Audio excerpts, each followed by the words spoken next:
بسم اللہ الرحمن الرحیم۔ السلام علیکم دوستو۔ ہجرت کے بعد چند سال کے اندر رسول اللہ نے عربوں کے لمبے چوڑے ملک میں اسلام کی دعوت پہنچا دی اور تعلیم قرآن کی بنیاد رکھی، اور دینی انقلاب کا کام بھی ابتدائی منزلوں میں تھا کہ آپ نے وفات پائی۔ آپ کے انتقال سے جیسے آتش فساں پہاڑ پھٹ نکلا۔ عربوں کا سواد اعظم اسلام سے باغی ہو گیا۔ قریش اور ثقیف اور دوسرے چند چھوٹے چھوٹے قبیلوں کے علاوہ وہ جو رسول اللہ کی صحبت اور تربیت سے زیادہ فیض یاب ہوئے، بر عظیم کے بیشتر عربوں نے یا تو زکوٰۃ روک لی یا مرتد ہو گئے۔ رسول اللہ کے مثل زکوٰۃ اور معلم قرآن اپنے اپنے صدر مقاموں سے بھاگ آئے۔ اسلام سے بغاوت کے کئی سبب تھے۔ نئے مذہب کی اخلاقی و اجتماعی پابندیوں سے عام انحراف، نمبر 2 زکوٰۃ سے بد دلی، اور نمبر 3 قبائلی سرداروں کے اپنے اقتدار میں کمی اور مدینہ کی ماتحتی سے ناگواری۔ رسول اللہ کی وفات سے کچھ عرصہ پہلے آپ کے 3 بڑے حریف تھے۔ یمن میں اسود انسا، یمامہ میں مسیلمہ اور سجد میں طلیہ۔ اسود انسا کا خاتمہ تو جلدی ہو گیا، لیکن مسیلمہ طلیہ کا زور برابر بڑھتا رہا۔ مسیلمہ کے قبیلہ کی تعداد 40,000 سے زیادہ بتائی گئی ہے۔ اس کا مرکز یمامہ ہے۔ مکہ اور مدینہ کے بعد ملک کا سب سے بڑا خوشحال شہر تھا، جس میں کئی مضبوط قلعے بھی تھے۔ طلیہ کا نفوذ اتنا بڑا کہ مرکز خلافت سے کئی قبیلے باغی ہو کر اس سے مل گئے اور مدینہ پر خطرات منڈلانے لگے۔ 12 ربیع الاول 11 ہجری کو حضرت ابوبکر صدیق خلیفہ ہوئے تو حالات بہت نازک تھے۔ اسلام کا نوخیز پودا حوادث کی سرسر سے کانپ رہا تھا۔ رسول اللہ کے کئی ساتھیوں میں سے کئی سربراہ آوردہ لیڈر نئے خلیفہ کے انتخاب سے ناراض ہو کر ترک مولات کیے ہوئے تھے۔ مدینہ کے منافق خوش تھے کہ نئے مذہب کی بشارت انٹ رہی ہے۔ مدینہ سے باہر ملک کے گوشہ گوشہ میں خاص و عام اسلام کی بندشوں سے نکلنے کا اعلان کر رہے تھے۔ سرکاری آمدنی زکوٰۃ کی صورت میں تھی، اسد کمی ہوئی تھی۔ مختصر ہے کہ خلافت کشتی بھنور میں آ پھنسی تھی۔ حضرت ابوبکر پر خدا کا خاص کرم تھا کہ وہ ان تمام خطروں اور مشکلات سے زیادہ متاثر نہ ہوئے، بلکہ خطروں اور مشکلات سے ان میں ہمیشہ سے زیادہ عزم پیدا کر دیا۔ رسول اللہ کی صحبت اور اسلام کی محبت نے ان کو حیرت انگیز سکون قلب اور شوق عطا کیا تھا۔ 12 ربیع الاول 11 ہجری کو خلیفہ ہو کر انہوں نے خطرات کی پرواہ نہ کرتے ہوئے، کیونکہ خطرے کی گھنٹی بج چکی تھی اور مدینہ پر شاہ بادل چھانے لگے تھے، لیکن ابوبکر صدیق مصلحت اندیشی کی جگہ حکم رسول اللہ بجا لانا زیادہ ضروری سمجھتے تھے۔ ان کے اعتماد میں بجا آوری حکم سازی خیر و برکت کا سرچشمہ تھا۔ چنانچہ آخر ربیع الاول میں اپنی خلافت کے 10-15 دن کے اندر اندر انہوں نے ایک فوج اسامہ کی سرکردگی میں شام بھیج ہی دی۔ اسامہ کے نکلنے کی خبر سارے ملک میں آگ کی طرح پھیل گئی۔ مشہور ہوا کہ مرکز خلافت بالکل ننگا ہے، نہ وہاں باغیوں سے لڑنے کے لیے فوج ہے۔ خود اپنی حفاظت کے لیے ہمارے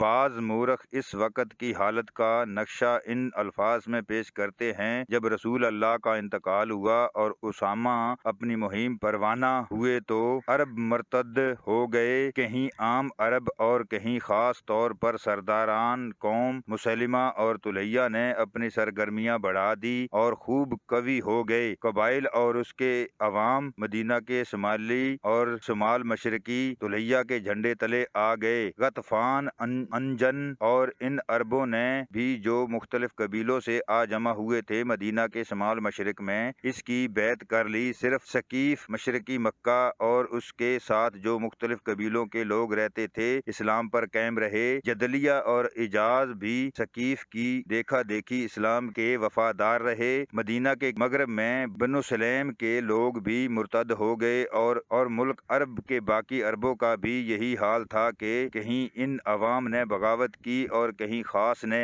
رسول اللہ کے سفیر تمن یمامہ بنو اسد کے علاقے سے لوٹ آئے۔ ان امراء کے وفد وفد بھی واپس آ گئے جن کے پاس رسول اللہ نے خط بھیجے تھے اور ان سے اسود انسا اور طلیہ کی خبر لینے کو لکھا تھا۔ ان سفیروں اور وفدوں نے صورتحال سے ابو بکر صدیق کو مطلع کیا اور خطوط لائے تھے، ان کو دکھائے۔ ابو بکر صدیق نے کہا بس کوئی دم جاتا ہے کہ تمہارے حاکموں کے قاصد ہر طرف سے اس سے بھی زیادہ اور کڑوی اور سخت خبریں لے کر آتے ہی ہوں گے۔ ایسا ہی ہوا، بہت جلد ہی سمت سے رسول اللہ کے حاکموں کے مراسلے آئے کہ ہماری برادری کے اس خاص و عام عربوں نے بغاوت کر دی ہے اور مسلمانوں کی طرح طرح کی جسمانی اذیتیں دے رہے ہیں۔ 3 ماہ تک ابو بکر صدیق نے رسول اللہ کی طرح سفیروں کے ذریعے بگڑتے حالات کا مقابلہ کیا، یعنی حاکموں کے ایلچیوں کو بغاوت کا مقابلہ کرنے کے لیے مناسب احکامات بھیجے اور در پہ ہدایت بھیجتے رہے اور اسامہ کی واپسی تک اسی وقت تدبیریں عمل کرتے رہے۔ مدینہ کے شمال مشرق اور شمال مغرب کے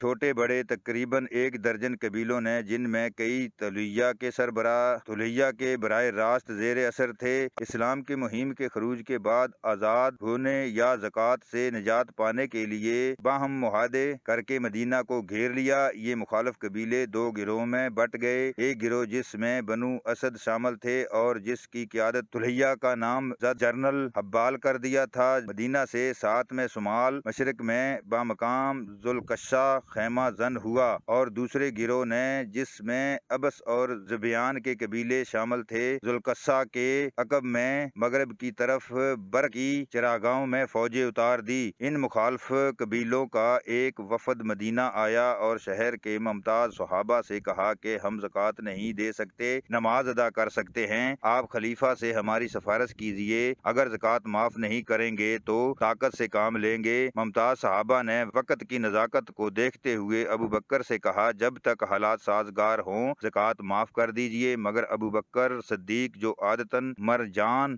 مرنج، نرم متواضع اور فیاض دل آدمی تھے، اس معاملہ میں کسی کی بات سننے کو تیار نہ ہوئے۔ ان کا موقف تھا کہ جب رسول اللہ نے زکوٰۃ معاف نہیں کی تو میں کیسے کر سکتا ہوں؟ تو انہوں نے کہا اگر ان لوگوں نے زکوٰۃ کے اونٹ کا بندھن تک روکا تو میں ان سے لڑوں گا۔ وفد لوٹ گیا اور اپنی قوم کو بتایا کہ مدینے میں نہ فوج ہے نہ ہتھیار، حملہ کا بہترین موقع ہے۔ ابو بکر صدیق نے وفد کے جانے کے بعد حملہ کی توقع میں تیاری شروع کر دی۔ مدینہ میں آنے جانے والے سب راستوں پر 4 صحابیوں حضرت علی، زبیر، طلحہ اور ابن مسعود کی قیادت میں مورچے بٹھا دیے اور اہل مدینہ کو جمع کر کے صورتحال سے باخبر کیا اور تیار رہنے کی تائید کی۔ وفد کی واپسی کی تیسری رات کو ان مخالف قبیلوں نے مدینہ پر حملہ کیا، جس کو صحابہ کے مورچوں نے سنبھالا اور خلیفہ سے مدد مانگی کہ ابو بکر صدیق نے کہا ڈٹے رہو، مدد آتی ہے۔ مدینہ میں نہ گھوڑے تھے نہ تیز اونٹ، دودھ پیتی اونٹنیاں تھی۔ ایک فوج تیار کی اور ان اونٹنیوں پر سوار کر کے ابو بکر صدیق جلدی مدد کے لیے نکلے تھے۔ لڑائی ہوئی، مخالفوں کی ایک چال سے اونٹنیاں بدکیں اور مسلمانوں کو لے کر بھاگ پڑیں۔ ابو بکر صدیق نے سنبھل کر دوبارہ مقابلہ کیا، مخالفین کے پیر لڑکھڑا گئے۔ طلیہ کا مامور کردہ جنرل حبال جو بنو اسد کی قیادت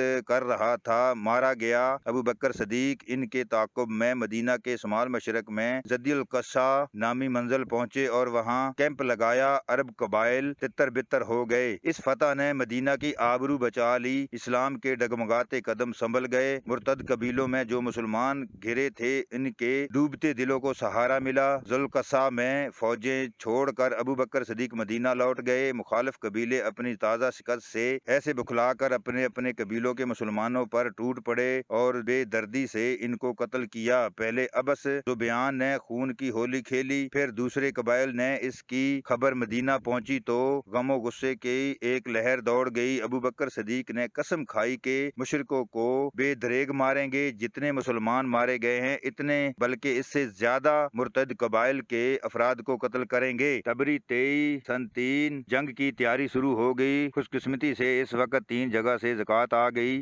ہتھیاروں اور ضروری سامان کی فراہمی میں آسانی ہوئی۔ سوا 2 ماہ باہر رہ کر اسامہ اور اس کی فوج بھی آ گئی۔ ابو بکر صدیق نے بالکل نہ دیر کی، اسامہ اور ان کی تھکی فوج کو آرام کرنے اور شہر کی اندرونی اور بیرونی حفاظت سونپ کر وہ محاذ پر چلے گئے۔ جمادی الثانی 11 ہجری اس وقت صحابہ نے کہا جان جوکھوں میں نہ ڈالیے، خدا نخواستہ اگر لڑائی میں مارا مارے گئے تو خلافت کا سرازہ بکھر جائے گا، کسی کو سالار بنا کر بھیج دیجئے۔ آپ نہ مانے اور فرمایا خدا کی قسم یہ نہ ہوگا، میں اپنی جان تن سے تمہاری قربانیوں میں حصہ لوں گا۔ ذوالقصہ کے فوجی اڈے آئے، وہاں فوجیں لے کر ریزہ کے گاؤں کا رخ کیا جس کے پاس قبیلہ مرہ، تغلبہ اور ابس اور زبیان جمع تھے۔ لڑائی ہوئی، چاروں قبیلے شکست کھا کر بھاگ گئے، ان کی چراگاہوں پر مسلمانوں نے قبضہ کر لیا۔ اب سو زبیان طلیحہ سے جا ملے جو ابو بکر صدیق کی پیش قدمی کی خبر پا کر سمیرہ نامی نخلستان سے شمال کی طرف ہٹتا ہوا